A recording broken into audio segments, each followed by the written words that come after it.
Hello, I'm Shuli Ghosh in Doha, and this is Al Jazeera. Our main story, the continuing relief efforts in Haiti. A week after the earthquake, there are growing fears of disease and infection. Medical staff have been struggling to treat patients with the most basic of equipment. The United States has started to airdrop food and water to some of the hundreds of thousands in need. But arguments are continuing over how the aid is distributed, and as many Haitians wait for help, fighting has broken out among those desperate to survive. Al Jazeera's Sebastian Walker joined American troops on patrol. A US soldier carrying a baby from a helicopter. This is real help on the ground as the American presence here expands by thousands of troops. We were invited onto a helicopter flight to see the servicemen and women delivering much needed aid. At the locations the helicopters land, like this one at Port-au-Prince's golf course, US troops hand out food to hundreds who've queued for hours.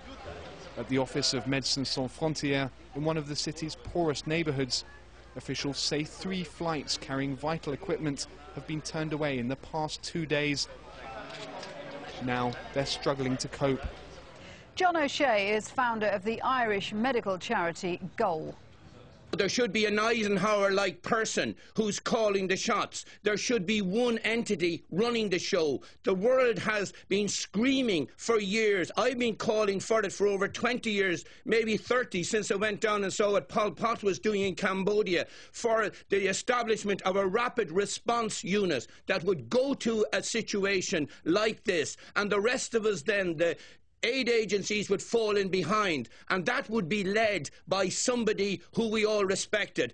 We haven't got that at the moment, so it's left to an ad hoc situation. You mentioned the United Nations. Is the United Nations taking total control? No, they're not. Is the US military taking total control? No, they're not.